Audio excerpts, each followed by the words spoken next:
People that are watching the video, here's my phone, and here's one of the cards. It's a card with a chip inside. I'm holding up a wood card for the people that are listening, and the only thing I do is I tap the card on top of my phone, and in the bottom you see this notification popping up. That's so cool. And that's it. Let's do it. Hey, everybody. My name's Ryan Atkinson, and you are on the Biz Cloud. I'm really excited for today's episode. We're welcoming Pieter Limburg of Mobilo Card to the podcast. Pieter has an awesome background. I'm excited to talk with him all things entrepreneurship, networking, and more. So Pieter, thank you so much for being here. So excited for you today. Yeah, same. I'm really thank you. I'm really excited to be here as well. Thank you for having me. And yeah, let's dive in.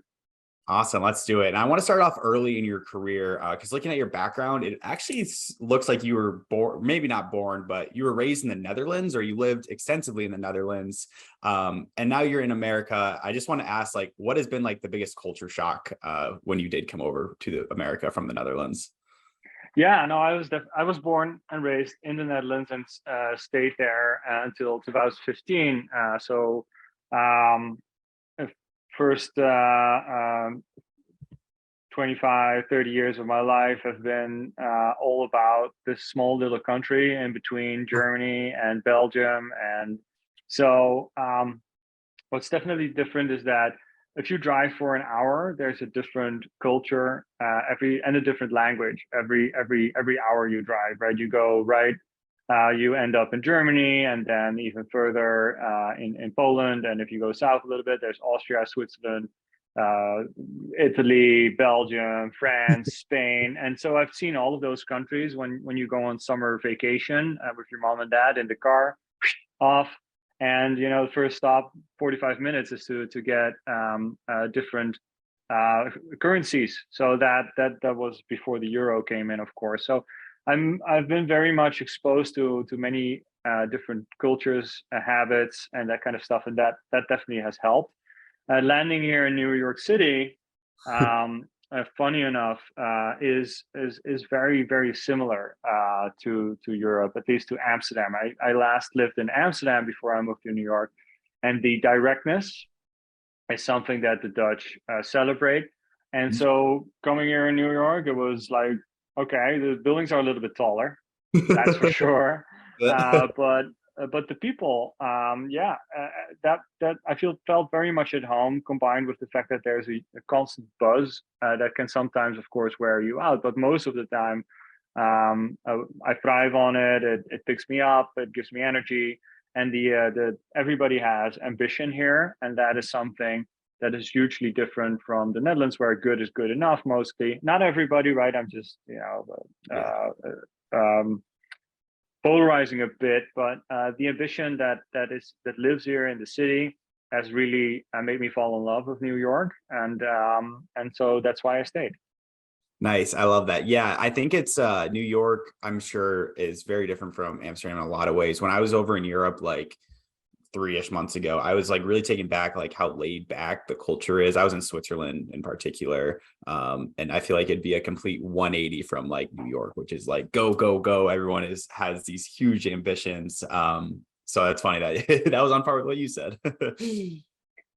Yeah, and Switzerland is made for their watches, of course, or as famous for like things running on clockwork, literally.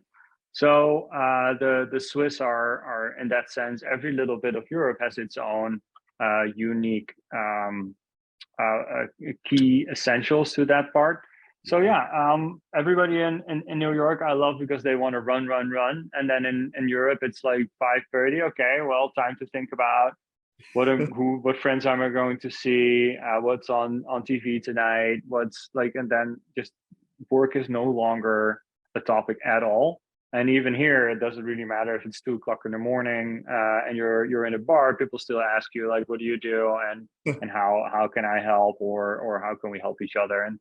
And so that's definitely a strong difference. Yeah. Yeah, but I would say you are very ambitious because like when you were 18, you were building and like selling computers when you're only 18 years old, which I think is like super crazy. Can you take us back to like that time when you were doing this and like really getting going with the internet trend and computers? Yeah, I started actually before that. When I was 16, I was already tearing up computers, and at that time, you were not buying a machine, a computer that was done. You would buy some parts and put it together yourself. So that's where I fell in love with technology, and my dad was a big help in this. When I was 18, I went on my bike, as Dutch people do, to the Chamber of Commerce to register officially the first company, and I would put together computers quickly to find out that the people I was selling these made-to-order computers for, I thought I was putting together the best technical stuff, but and pricing it very premium. Yeah. Uh, in the end, I was putting these together for high net worth individuals that could afford a 3,000 euro computer by that time. And what it turns out was most valuable to them was that I would come to their home, install it for them, and basically in an hour or so make them able to like guide them through the first setup. And this was Windows Wow. 95. I don't know. Yeah, exactly. So I only later realized that that people valued not the amount of money for the technology, but really just the installation and getting people sorted and get them started. And that was late 90s. So yeah, it's been a story of my life where you think you're selling one thing, but you're actually solving something completely different, or obviously related, but never mistake your product or the solution for the service that you're offering. I love that. Never, can you repeat that again? Never differentiate what you're selling from the product. Never mistake the product for the solution that you're actually offering. So the product might not be the solution that people think what you think you're selling in terms of the technology. People don't buy that; they buy the solution, right? That's what makes them excited. And so the next step was moving on to retail, because it was, well, I was successful in selling these computers, but my dad was proud, but my mom was angry because school was getting nowhere. So I had to quickly wind that down a little bit. And so when I was 24, I took over a retail store, and there were two things happening at that time. One, photography was going from analog to digital. As you may remember, before digital cameras, we had films that had to be developed and all that stuff. So photography was a magical black box. You would press a button, and then a day later or 2 days later, you could figure out if your photos would be okay or yes or no. And with Interesting. the switch to digital, that hobby of photography was, instead of a big magical mythical thing, it became accessible to everybody, because all of a sudden you could learn on the spot if you were taking a great photo or not. So that was one thing that was happening. On the other side, retail was transitioning from just brick and mortar to a hybrid model. And Mm, that took forever, right? If you think about this in early 2000 to today, it's still that not every store has a click and collect where I can go to a website, select something, and then pick it up an hour later, or have it dropped off, right? If I can yeah. order a pizza, 20 years ago, you could order a pizza, and it would be $10, and it would include delivery at home by somebody on a scooter or whatever.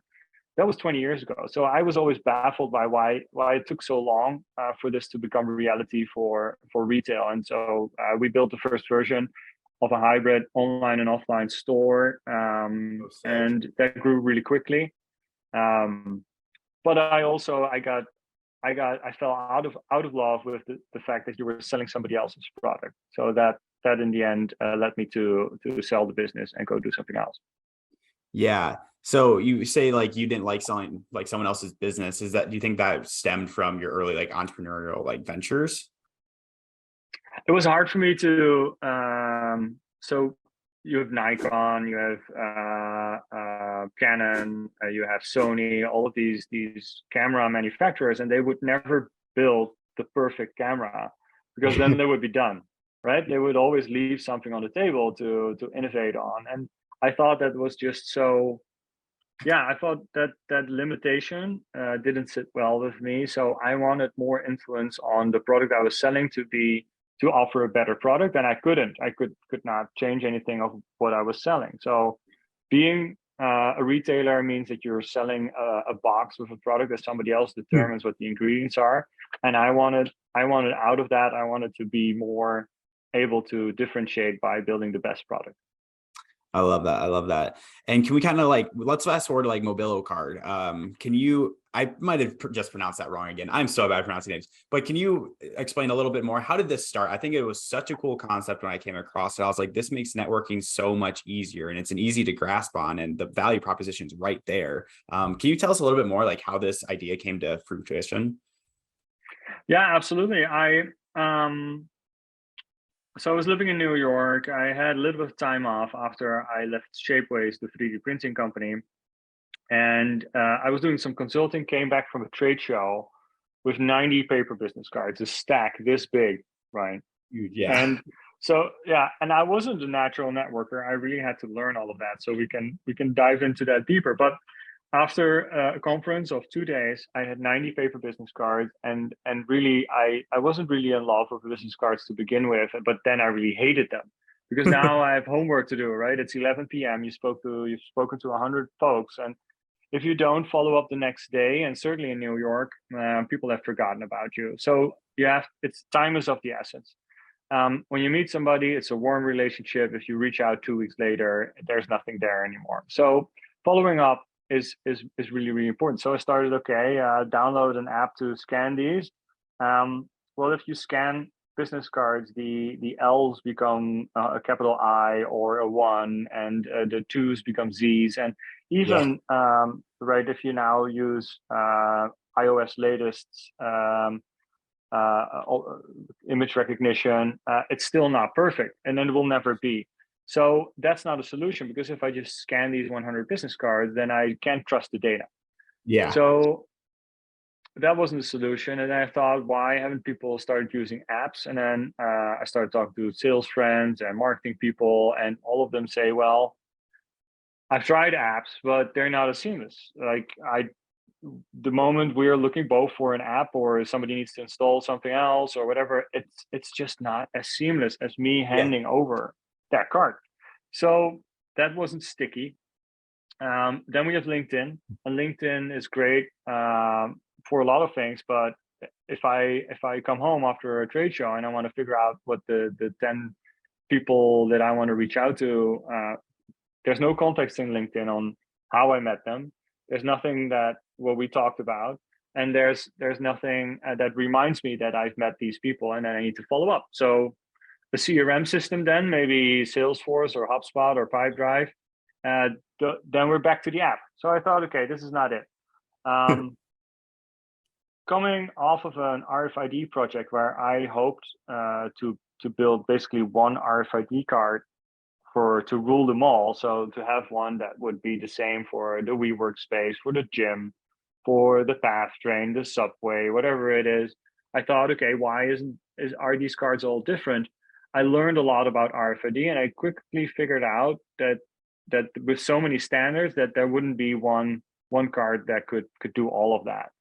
So I had all of that rested, and then I thought, okay, wait, but business cards would actually make sense, because the business card is just a card with a link on it. I can tap it on somebody's phone. It doesn't require an app. It saves a whole bunch of paper. It's always up to date.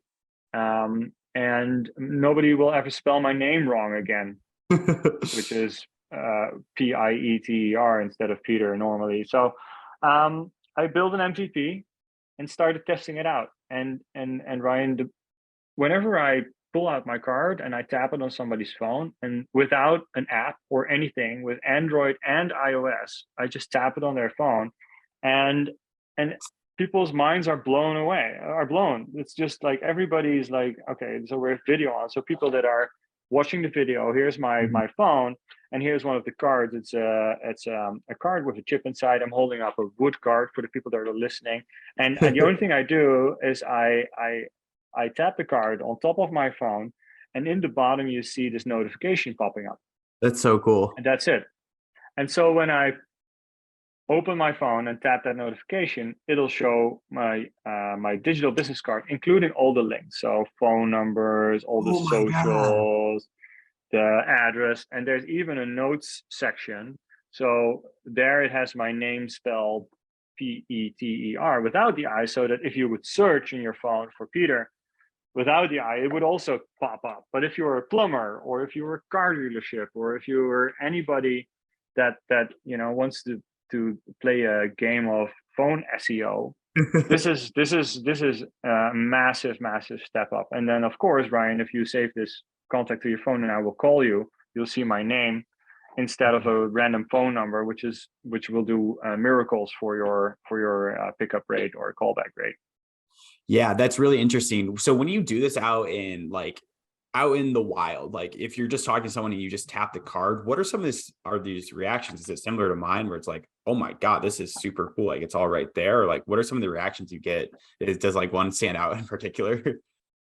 Yeah, so when I was in MVP stage, where I was really figuring out if this would work, I took a plastic card, and I just put a NFC sticker on the back. This is like the magic trick, right? You hold your hand in front of it and hope people don't see the sticker on the back. And so I was having coffee with a friend, a big VP at an oil company, and he said, "So Peter, what are you up to these days?" And I said, "Well, this is what I'm working on." So he pulled out his phone. I tapped my. He said, "Oh, you want me to take a photo of your card?" I said, "No." Is No. there a QR code on the card? I said, "Yeah, that would be cool."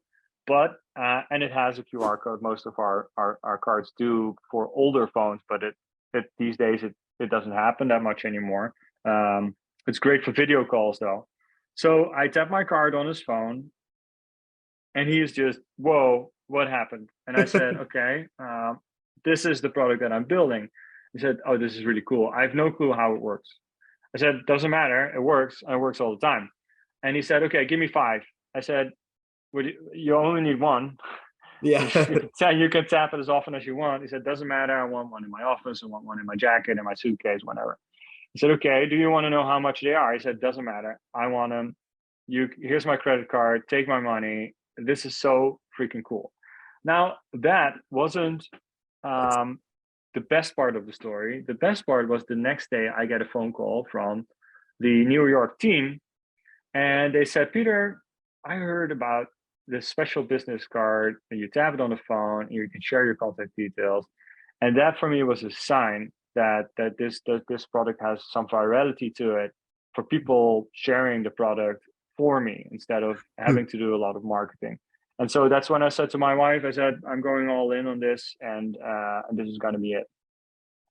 it was that quick of a decision. Like, I have this proof right here. I'm diving in. Yes. That is wicked impressive.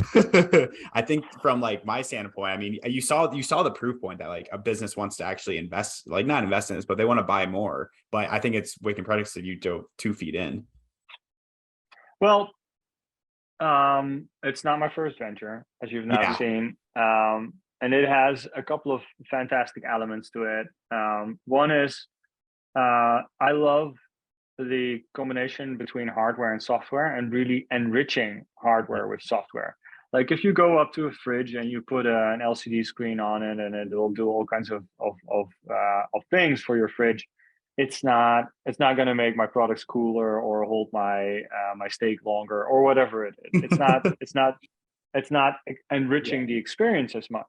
But this is the ultimate way for technology to make our lives better, right? Mhm. Technology very often makes our lives more complicated, complex, sometimes harder, sometimes difficult to understand. With this, it doesn't really matter. The Yeah. technology is here to help you, and that is, I think, the reason that technology exists, and therefore anybody from every age would be able to benefit from this, Yeah. which makes it a noble thing as well. So the hardware software side, the fact that you would be able to design it, takes things back from my photography background, Mhm. and so that made me fall in love with this particular product and solution. Yeah. So when you are designing like a hardware product and software solution, What's more challenging to get right? Um, that's a very good question, and I've never thought about it. What's more challenging to get right? Because I saw some parts of the puzzle already in front of me. Having when you are and you, it's like B&H photography here in New York, and it may be one of the more known photography stores in the US. I don't know, but Yeah. here it's very famous, and they have large format printers. They have all of this cool technology for you to get your beautiful photos onto Yeah. paper and off the screen and on the wall. And so that is a world that I've lived in for 10 years. So I immediately saw the similarities in that. So I didn't think that that would be a problem because that's what I've done for 10 years. People come with their USB stick and they said, give me a photo, and then we'll turn it into a hardware product, basically, whether that is in a frame or printed on vinyl or anything else, canvas, So I didn't see a problem there. I just saw that I just felt so inspired by the fact that it wouldn't end there, and it Yeah. would be really a bridge between the digital world, and bridging that gap between digital and physical, and Mm. that just made it so interesting to me that I didn't see the problems. I only saw opportunities. Oh, yeah, that's awesome. Yeah, like I think one of the things I feel like the investment side with like investing, like should I invest in the software or should I invest in the software side first? Or I invest in the hardware side first? Was there one side that you invested in more at the beginning? And has that ratio switched since you started? Yeah. Yeah, listen, our first cards weren't pretty. They smelled because they had ink on it, and they were sticky because we were printing on them. And but it was enough Yeah. to test the hypothesis, and people still found most of the time. Some said, "Hey, these cards are really sticky." I said, "Well, okay, that's the way they are at the moment. I'm really sorry. You want your money back?" And I said, "No, no, no. I love how it's working, but they're just a little sticky." Okay, so that was really the first 3, 4, 5 months. The app, man, it looked so terrible. It looked like it was a website from 1979, or sorry, 1997. One of those first like boxed frame things, and it had maybe it didn't have Times New Roman as the font. That was already upgraded to Arial, but still, it looked like it was from the late 90s, and still people loved it because that wasn't really a problem, because the moment every single time somebody would tap their card on somebody's phone, that was not part of the experience. That was just there to update your profile, to upload a photo, to change your phone number. And so people, the first customers took that for granted. So as soon as the problem you're solving is big enough, people are willing to step over hurdles and are okay with a less perfection product in the beginning, Mm. as long as they're getting something for it in return that value is bigger than the problems they need to step over. Nice.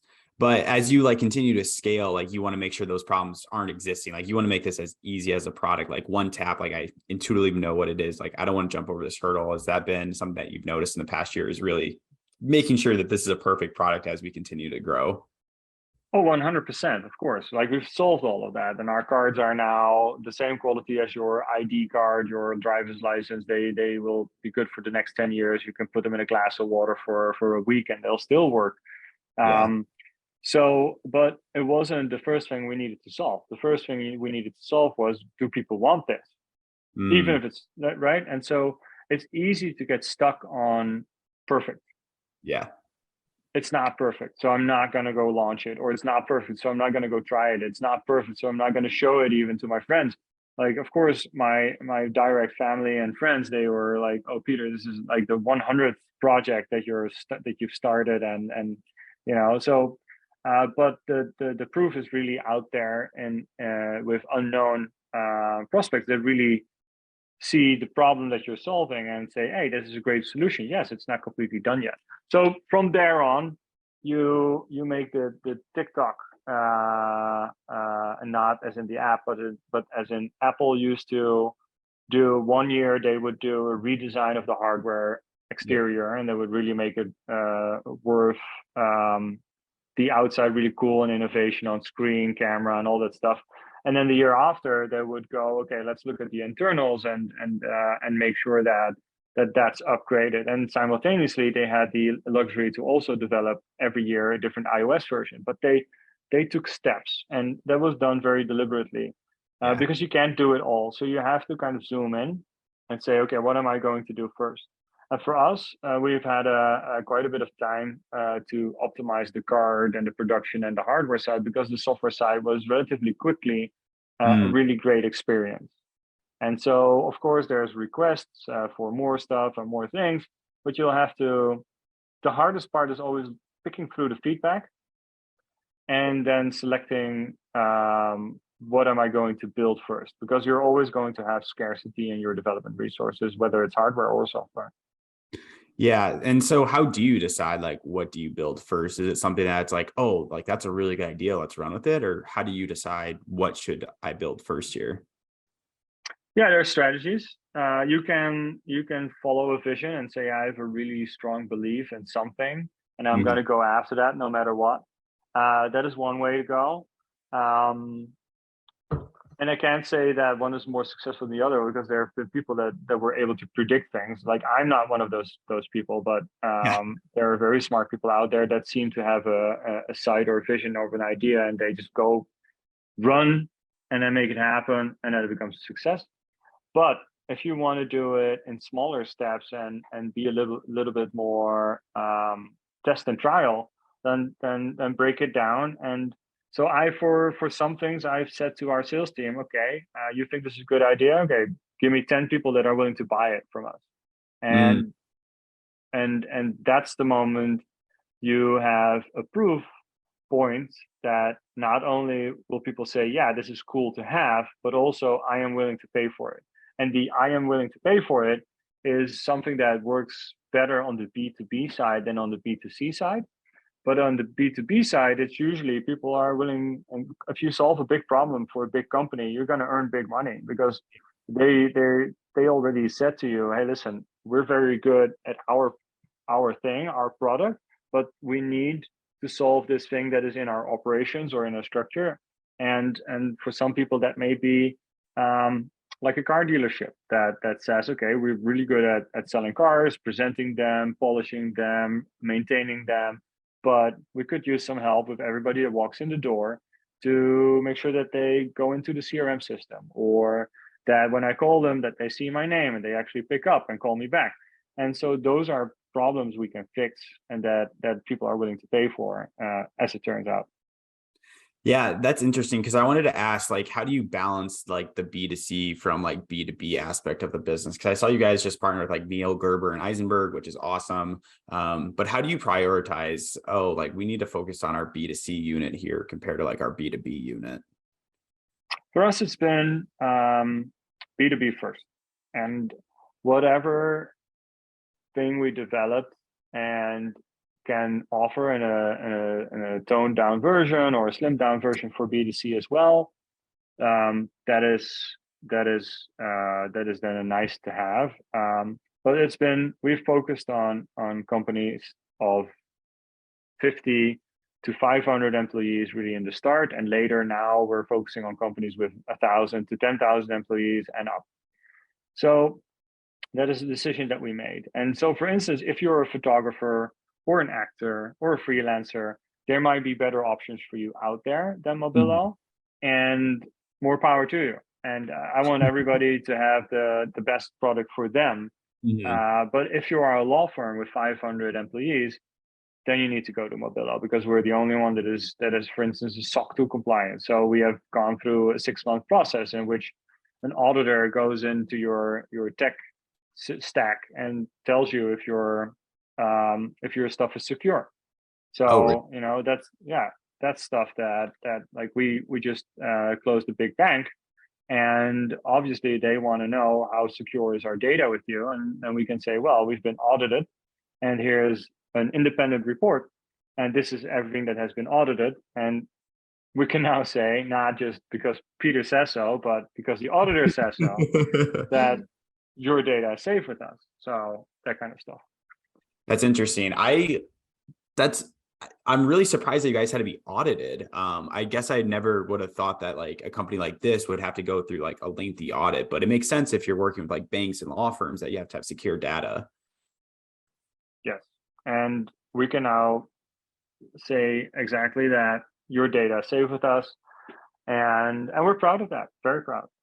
Yeah, that's awesome. Something else that you have to be proud is I saw in the past 6 months, your headcount has grown 23%, which is a pretty substantial amount. I'm curious. I mean, a lot of companies right now, as we're seeing, like with tech layoffs, like all big techs laying people off, you seem to actually be leaning into it and hiring a whole lot more. Which first off is awesome. But second off that is, I mean, what are you planning with like growth here? Like your headcount's up. What are you planning on growing here? The first year, on average, I think we were with 4 or 5 people. The second year, I think we were with maybe 20 or so. And I think this year we're going to end the year with about 40. So That's impressive. the head count is understated on LinkedIn. I don't Headcount is not a goal for us. We build the infrastructure that our customers need. So if customer success tells me, Peter, we need 2 more people because we're onboarding more companies, then that makes sense. We're not going to say, oh, well, I don't know, right? So we are on a growth trajectory, and it's not always easy to find the right folks. But I think we're very lucky on that front that we have started off with a great team and a great culture, and that sets the tone for everything else. Yeah. Is that pretty crazy to like think about, like when you first started this, like it's like, wow, like we're at 40 employees. That like pretty fun to reflect on. I think that'd be an awesome feeling just coming through. It's like, whoa. Yes, in one sense, yes. On the other hand, the previous company I worked for, Shapeways, we grew from 30 or so to 300. Wow. So I've seen it happen before, and yeah, there's good times ahead of us, and so everybody's super excited, and we just we set the bar at people that are kind. They have to be good at what they do, but you would also really want to work with each other. So I hope that we can stick to that as long as possible. I love that. And so we are winding down on time here. 2 more questions. Just curious if you have a book or podcast or anything that has been like most influential in your own life. Oh, lots of books, and some of these I read twice. I am I'm very much in love with Good to Great. Great. And Good to Great is one that I think comes up in your, like, if you, doesn't matter which business school you go to, this will pop up on any of those lists. But if you've done your MBA or your business school before you started your professional career, take all those books and read them 7 years after again, because they'll start to make much more sense, because before that was kind of a theoretical exercise, and now you can start applying those. So I'm very much a fan of that, because it gives you some real strong principles and guidelines from to build your company small to big. I love Eric Ries. Was that startup? Oh shit, and I'm blanking on it. Lean Startup. Thank you, from Eric Ries. With his method of accounted learning, I've learned so much from that book that just makes so much sense in this size of and stage of the company, or at least certainly the first couple of years. And then I think there is a book that is underrated and is really strong, and everybody should read, is from an old FBI hostage negotiator. Never Split the Difference, from Voss is his last name. And so Never Split the difference. Chris Voss is his name, and he starts every chapter with a hostage negotiation situation where you think, how is he going to get out of this without casualties? And then he takes the mechanics of getting out that hostage negotiation situation and applying that in business negotiation logic. And like if you're building a business or if you're doing anything, you'll be constantly negotiating. And if not with that, then it'll be with your toddler. Like I have a 2.5-year-old daughter who never wants to go to bed, never wants to eat, always wants to go to the playground. So even there, it has helped me having a reasonable conversation. And the goal is not to win, but to have a balanced conversation. I love that. And so last question then, I wrote those down. Never Split the Difference is a great book. I've read that before. I've heard Good to Great's phenomenal. The Lean Startup is obviously well referenced by a lot in the startup community. Last question. You were great. Thank you so much for joining us. Where can people find you? Where can people connect with you? Please plug all of that and they will be in the links below. But yeah, thank you so much for joining us. Awesome. Thank you, Ryan. It was really a pleasure to be here. It flew by really, really quick. It did. They always do. You can go to mobilocard.com, check out the product. If you want to have a demo, you want to have a chat, you want to learn more about things that I've mentioned here, feel free to reach out directly. It's Pieter, Pieter, at mobilocard.com. And so that's Pieter at mobilocard.com. And for the people that are here on the video, just open up your camera, scan this QR code, and you'll have all of my contact details in your phone. So don't hesitate to don't call me. You can send a text message or you can reach out by email. All good. Awesome. Well, thank you so much, everyone. Click on those links in there. And yeah, Pieter, thank you so much for joining us. It was a really fun episode. Thanks for being here. Hey, everybody. Thank you so much for tuning in today's episode. If you love what we're doing, make sure to subscribe, smash that like button, and turn on the notification bell for all of our upcoming episodes. We have a ton of content planned and we don't want you to miss it.